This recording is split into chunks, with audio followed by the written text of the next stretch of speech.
오늘 은혜 받으실 말씀은 욥기 23장입니다. 욥기 23장 7절에서 17절까지 말씀이 되겠습니다.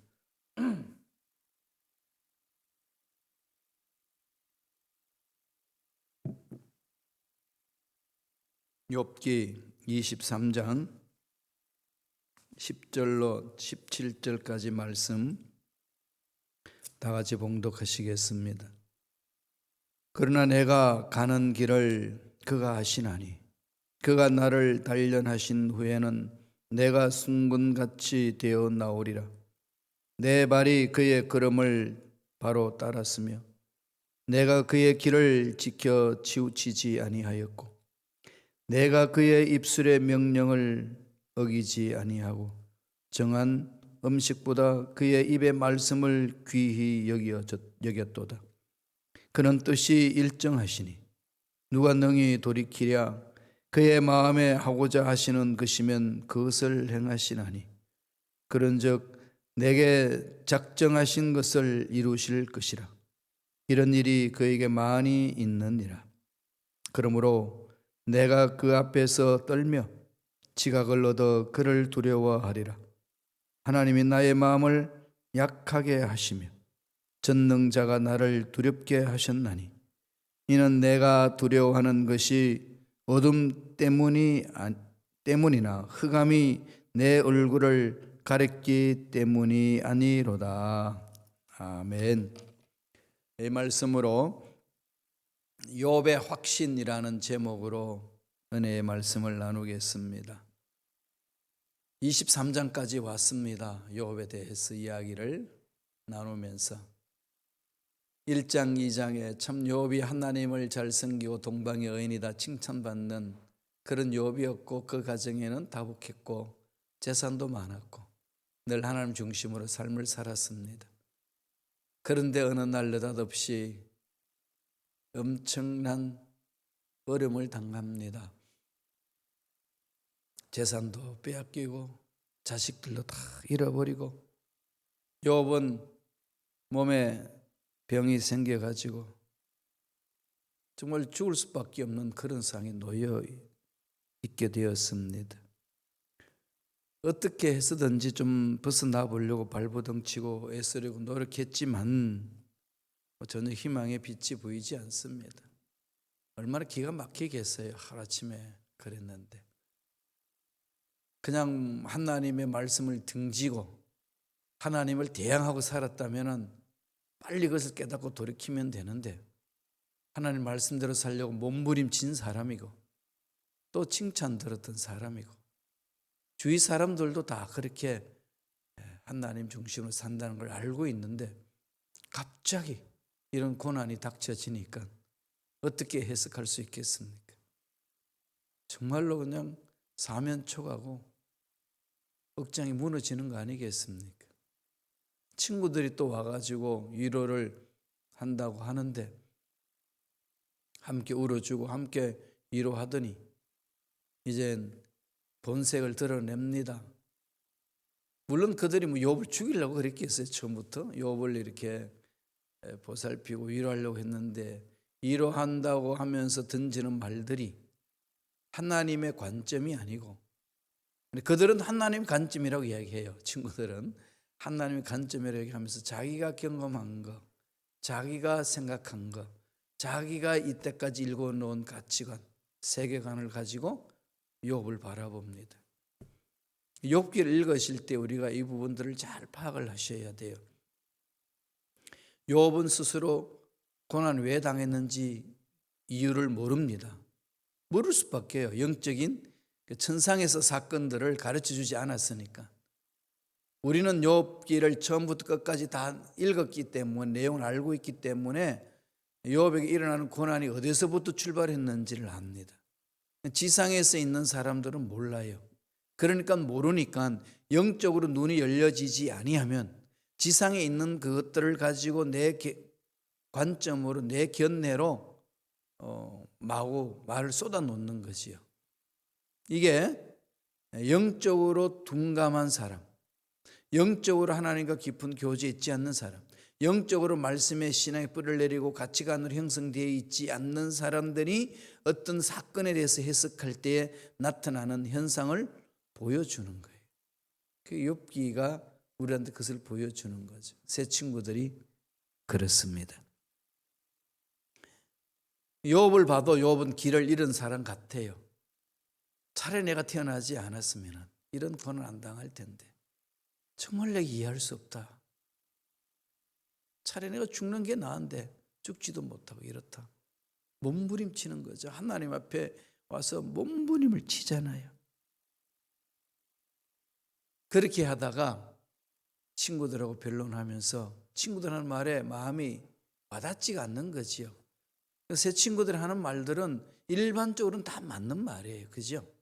자연이치도 말하고 삶을 살아가는 사람들의 생활 기준도 이야기하고 또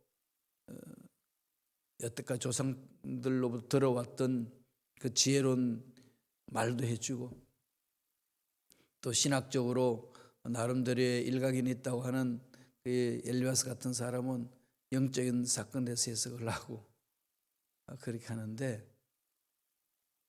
일반적인 문제를 가지고 욥의 특별한 상황을 적용시키려고 그러니까 안 맞는 것이요. 예. 그 욥의 특별한 상황을 다 일반화시키려고 하니까 안 맞습니다. 그 일반화의 오류라고 그러죠. 그래서 사람들마다 그 특징, 그 상황이 있는 거 아니겠어요? 우리는 그걸 잘 파악을 해야 돼요. 성경은 사도 바울을 통해서 그러잖아요. 네, 슬퍼하는 자들과 함께 슬퍼해주고 절구하는 자들과 함께 절구하는 것이 하나님의 사랑을 체험한 자의 삶이라고. 그런데 우리는 그것을 자꾸 잊어먹습니다. 뭔가 신앙생활을 내가 오래 했고 내 경험 있고 성경 말씀을 안다고 그냥 특별한 상황에 있는 사람 그 사람 입장을 자기 생각 속 입장을 해버리니까 이 말 저 말 하는 게 그 사람을 오히려 더 궁지로 몰아넣는 아프게 하는 힘들게 하는 일들이 일어나지요.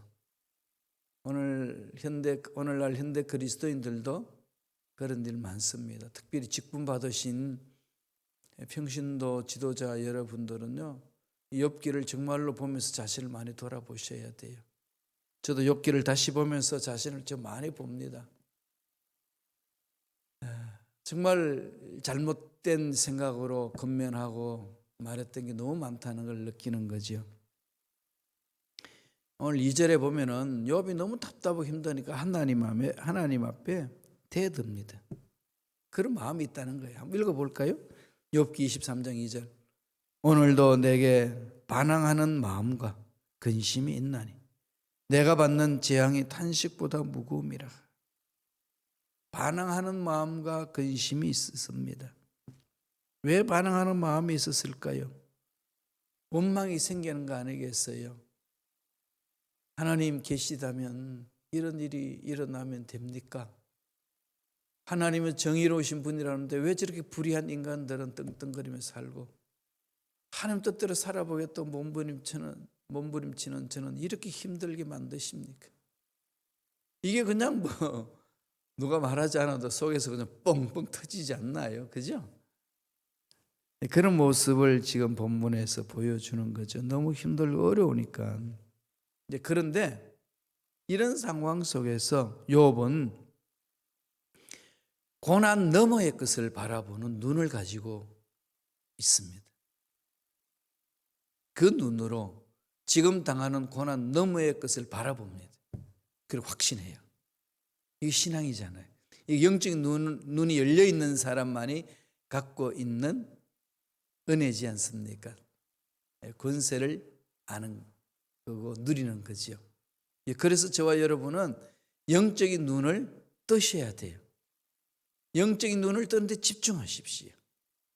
때로는 침묵하고 때로는 말씀에 깊이 들어가고 읽고 연구하고 말씀을 통해서 내 자신을 자꾸 비춰보고 그래서 하나님 앞에 몸부림치면서 영적인 눈을 열게 해달라고 기도하시는 거죠. 고난 너머에 있는 그 하나님이 나를 위하여 예비해 놓으신 것을 보기 시작합니다. 23장부터 보실까요? 어떻게 욥은 확신을 합니까? 첫째로 하나님이 내 길을 아신다 고백합니다. 하나님이 내 길을 아신다. 누가 뭐라 그래도 살아계신 하나님이 지금 나의 삶을 지켜보고 계시고 내 미래를 알고 계시고 나를 아신다. 이 고백하면서 확신을 갖죠. 말씀을 보실까요? 욥기 23장 10절입니다. 다 같이 읽겠습니다. 그러나 내가 가는 길을 그가 아시나니 그가 나를 단련하신 후에는 내가 순금같이 되어 나오리라. 내가 가는 길을 그가 아시나니. 이 친구들이 이야기하는 것에 대해서 욥이 대답을 하는 거잖아요. 그러면서 확신을 갖습니다. 이젠 욥은 악인이다. 하나님 말씀 저버렸고 하나님 앞에 올바로 서지 못해서 이 고난이 너한테 온 거야. 집안에 덮친 거야. 집안을 정신 차리고 회개하고 돌아서라 이 악이나. 그러고 있는 친구들에게 욥이 외칩니다. 내가 가는 이 길을 하나님이 아신다. 지금 내가 힘들고 어렵고 고통 중에 있지만 하나님은 나를 단련하신 후에 나를 순금같이 변화된 모습으로 만들어 주실 거야. 확신하는 거죠. 하나님이야 나를 아신다. 하나님과 욥의 관계성 문제잖아요. 그럼요. 여러분, 하나님은 하나님의 형상대로 저와 여러분을 창조하시고 있는 모습 그대로 받아주시고 기뻐하신다고 그랬었습니다. 나 같은 존재를요? 예, 그렇습니다. 그 사랑을 체험하셔야 돼요. 믿기만 하면, 회개하고 돌아서기만 하면 하나님은 받아주시는 거 아니겠습니까? 우리의 가는 길은 하나님만 아시지 점장이들은 몰라요. 그런데 참 신기하죠, 그죠? 그런데도 점장이한테 가가지고 돈 내놔놓고 지 앞길도 모르는 점장이한테 가서 자기 앞길을 가르쳐 달라고 점을 치고 있습니다. 이게 영적으로 둔하면 그 짓을 해요. 그렇게 어둡습니다. 깜깜하니까 안 보이는 거지요. 우리 인생 중에 찾아오는 고난은 하나님이 하실 일이 있기 때문에 주시는 거 아니겠어요? 그러니까 그 고난 중에 하나님을 바라보시고 하나님이 내 길을 아십니다. 자꾸 외치면서 집중하세요. 예수님도 지상에 계셨을 때 고난 받으시고 그 고난의 순종을 배워서 하나님의 뜻을 깨닫고 하나님 일을 했다고 기록하고 있습니다.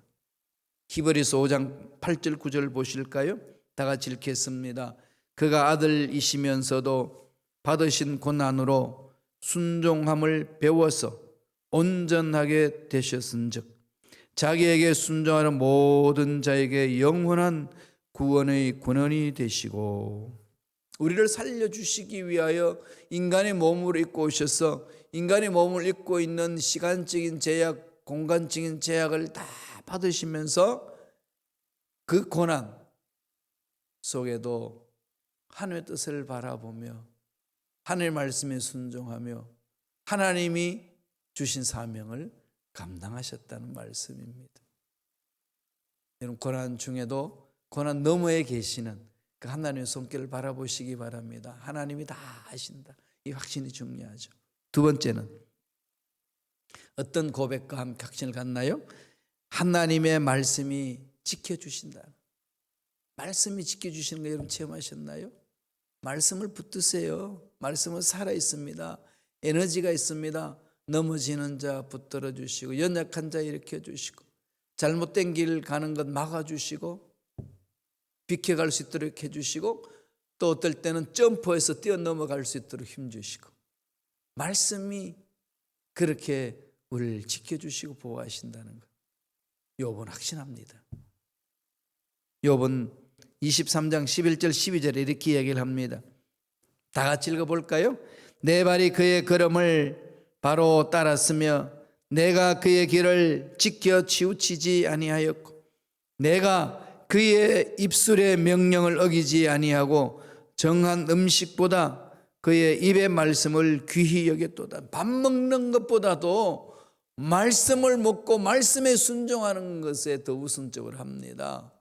왜? 말씀이 자기를 살린다는 확신이 있으니까. 우리 교회의 일꾼들 큐티하는 훈련을 하고 있습니다. 개개인이 써야 돼요. 그 나중에 제가 큐티 특강을 하면서 서로 또 말씀을 좀 나누는 시간을 갖겠습니다. 개개인이 말씀 위에 서서 신앙을 지키는 훈련을 지금 해야 될 때입니다. 그래서 나와 너 두 사람 만나도 그 말씀으로 서로 은혜를 나누고 그렇게 점조직으로 가야 이 시대를 이겨낼 수 있고 우리 신앙을 지킬 수 있어요. 그런 말씀을 먹는데 뭔가 원칙을 좀 정하셔야 말씀 안에 들을 수 있어요. 어떤 원칙? 하나님의 말씀을 먹기 전에는 내가 아침밥을 먹지 않겠다. 이런 결심. 이러면은 꼭 사람들이 저한테 하는 말이 있어요. 목사님, 저는 원래 아침 안 먹어요. 그러면 점심을 먹지 말아야 돼요. 응? 말씀 먹기 전에는. 늘 그렇게 집중하세요. 뭔가 어떤 그런 결단을 하면서 말씀 앞에 나와 보세요. 지금 욥도 그러잖아요. 정한 음식보다 그의 입의 말씀을 귀히 여겼도다. 하나님 말씀대로 살려고 뜻대로 살려고 몸부림치는 욥의 모습입니다. 교회 공동체가 말씀에 쓰려고 몸부림치면 교회는 시끄럽지 않습니다. 조용해요. 그러면서 역동적인 역사가 막 일어나는 거죠. 그거 아시나요? 말씀에 쓰지 않는 교회 공동체는 늘 소란스러워요. 시끄러워요. 이런 일로 시끄럽고 저런 일로 시끄럽고 시끄럽게 하는 사람도 자기가 왜 시끄럽게 하는지도 모르고 이러면서 그냥 서로 그냥 깜깜한 곳에서 헤매는 거지요. 꼭 기억하세요. 말씀을 붙들고 말씀과 씨름하는 사람들이 있는 곳에는요 언제나 샬롬이 있습니다. 말씀이 그렇게 만드시거든요. 말씀이 그 능력이 있습니다. 우리는 말씀에 순종하는 자들이잖아요. 신앙생활 한다는 것은 말씀에 순종하는 자들이거든요. 내 경험을 이야기하는 거 아니에요. 말씀에 순종해서 하나님 주신 은혜를 나누는 거예요. 나를 드러내는 것이 아니라 말씀이 나를 이렇게 지켜주셨다는 것. 늘 하나님의 말씀을 강조하고 하나님의 능력을 찬양하고 주님의 손길을 높이는 거 아니겠어요?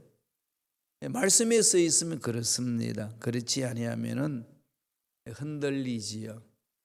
왜? 흑암의 세력들이 자꾸 넘어지게 하기 때문에 그렇습니다.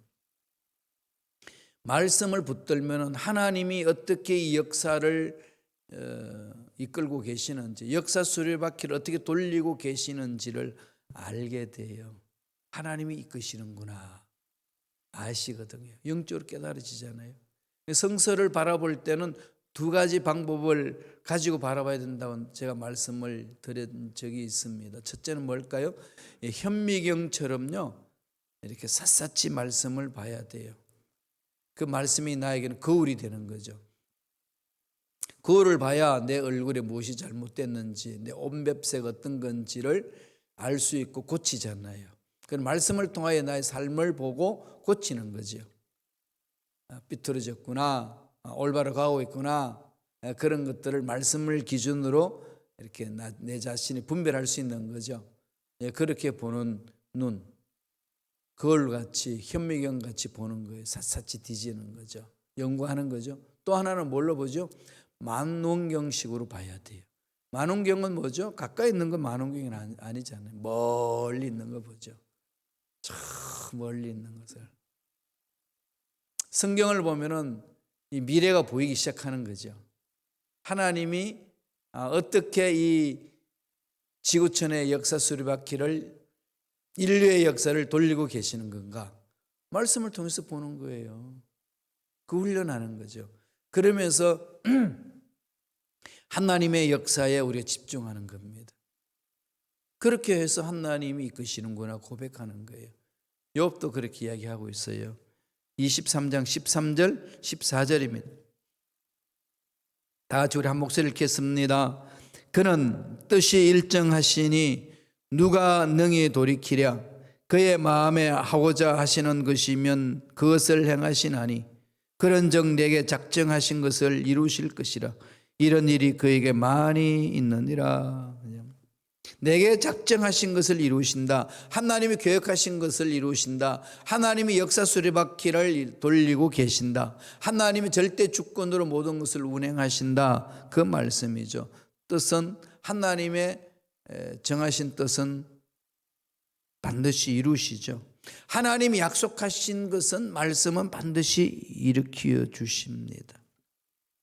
그래서 저와 여러분들은 아무리 힘들고 어려워도요 약속을 붙드는 거예요.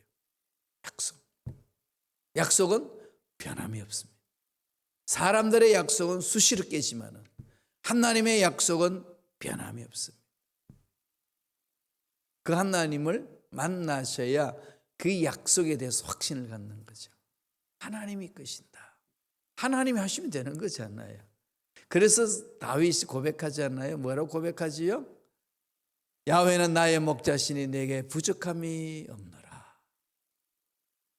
야훼가 나의 목자시니 우주 만물을 창조하신 하나님이 나를 이끄시는데 뭐가 부족하겠느냐? 이 체험하는 거 아니겠어요?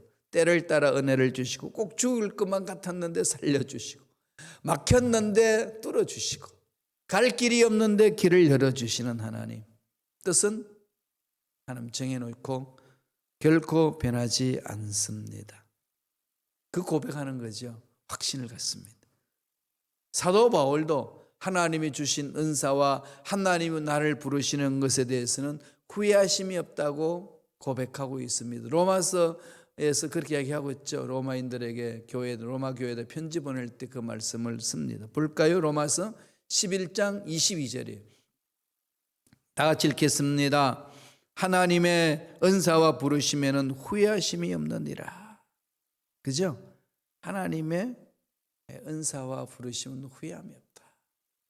하나님이 딱 이끄시는 것은 후회함이 없이 쭉 밀고 가는 거죠. 하나님이 축복해 주겠다고 계획하신 것 축복으로 부어주시는 거예요. 그분 함께 매달립시다. 이 훈련을 자꾸 하셔야 돼요. 마지막 세 번째로 욥은 어떤 확신을 갖나요? 하나님을 두려워하는 자는 승리한다. 사람은 감정을 가지고 있기 때문에 두려워할 수밖에 없는 존재예요. 무엇을 두려워하느냐에 따라서 삶이 달라지잖아요. 세상이 두려우면 뜹니다. 그지요? 돈이 두려우면 돈에 굴복이 되는 거죠. 죽음이 두려우면 죽음에 굴복하고 맙니다. 종이 되는 거지요. 그러나 욥은 뭐라고 고백합니까? 하나님을 두려워하면은 이겨낸다는 거예요. 두려울 수밖에 없는 존재라면은 무엇을 두려워하며 사시겠습니까? 그 고백이죠. 그러니까 두려울 수밖에 없는 존재라면 하나님을 두려워하자. 그러면 세상 것에 대해서 두려움은 없다는 거예요. 문제를 두려워하지 않습니다. 볼까요? 욥기 23장 15절 16절에 욥이 이야기를 합니다. 다 같이 읽겠습니다. 그러므로 내가 그 앞에서 떨며 지각을 얻어 그를 두려워하리라. 하나님이 나의 마음을 약하게 하시며 전능자가 나를 두렵게 하셨나니 나는 하나님을 두려워했기 때문에 하나님 앞에 죄를 범할 수 없노라. 요셉이 그렇지 않나요? 보디발 부인이 그렇게 유혹을 해도 아무도 보는 사람이 없지만은 하나님이 지켜보십니다. 나는 하나님을 두려워합니다. 이게 요셉의 신앙 고백이에요. 하나님을 두려워하는 자는 그 유혹에서 이겨내는 거죠. 승리합니다. 17절 보실래요? 23장 17절 다 같이 읽겠습니다. 이는 내가 두려워하는 것이 어두움 때문이나 흑암이 내 얼굴을 가렸기 때문이 아니로다. 세상의 문제가 나를 두렵게 하는 게 아니다. 나는 전능자 하나님만을 두렵게 한다. 두려워한다. 하나님을 두려워하기 때문에 세상의 유혹을 물리치고 세상의 죄악들을 끊어버리고 세상의 두려움들을 다 떨쳐버린다. 하나님이 내 인생을 책임져 주시는데 내 앞에 놓여 있는 문제가 무슨 문제냐? 차고 나가는 거죠. 그래서 우리가요, 이 생각을 자꾸 이렇게 풍성하게, 하나님 말씀을 자꾸 풍성하게 키워야 됩니다. 그 뉴욕의 할렘가에서 태어나서 흑인인데 미국 국무장관까지 지낸 사람 있죠. 콜린 파월. 그분이 참 신앙인이잖아. 이렇게 이야기합니다. 세상에서 가장 나쁜 가난은 경제적인 가난이 아니라 생각의 가난입니다. 저는 백인 사회에서 흑인으로 사는 것을 영원히 극복 못할 장애물로 보지 않았습니다. 저의 검은 피부는 오히려 영감의 원천이 되었습니다. 누구든지 땀을 흘리면 성공할 수 있습니다. 무엇보다도 저는 저를 이 땅에 보내신 하나님의 선한 섭리를 믿습니다. 그죠? 인종차별이 심한 미국 땅에서 흑인으로 태어난 것 저주하고 신사한탄하고 살았다면 이런 어려움을 극복하지 못했을 건데 흑인으로 보내신 하나님 뜻이 있다고 믿은 거지요. 그렇잖아요. 한국 사람으로 보내신 뜻이 있는 거 아니겠어요? 믿음으로 극복하는 겁니다. 하나님을 두려워하며 나아갑시다. 그러면 세상에서 우리를 두렵게 할 것들은 없습니다. 하나님보다 큰 것들이 없기 때문에 그렇습니다. 하나님보다 강한 것이 없기 때문에 그렇습니다. 그 문제보다도 크시고 우리를 넘어지게 하는 흑암의 세력들보다도 강하신 하나님을 두려워하며 살아가는 자 반드시 승리할 줄로 믿습니다. 그 은혜를 매 순간 체험하며 복을 받아 누리고 나누는 멋진 삶을 살아내시기를 간절히 축원합니다. 기도하겠습니다.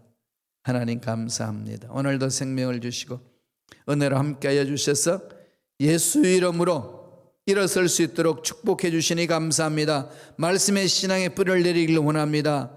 욥이 고백한 것처럼 하나님이 내 길을 아시고 하나님의 말씀이 나를 지켜주시고 그러기에 하나님을 두려워하며 가는 자는 승리를 한다 주신다는 것을 확신하고 달려갔듯이 우리들도 그 확신을 가지고 달려갑니다. 힘과 능력 은혜로 역사하여 주시옵소서. 은혜에 감사하여 예물 드립니다. 예물 드린 손길 기억해 주시고 앞날에 좋은 일들만 일어나게 복의 복으로 역사하여 주옵소서. 감사하고 예수님 이름으로 축복하며 기도드리옵나이다.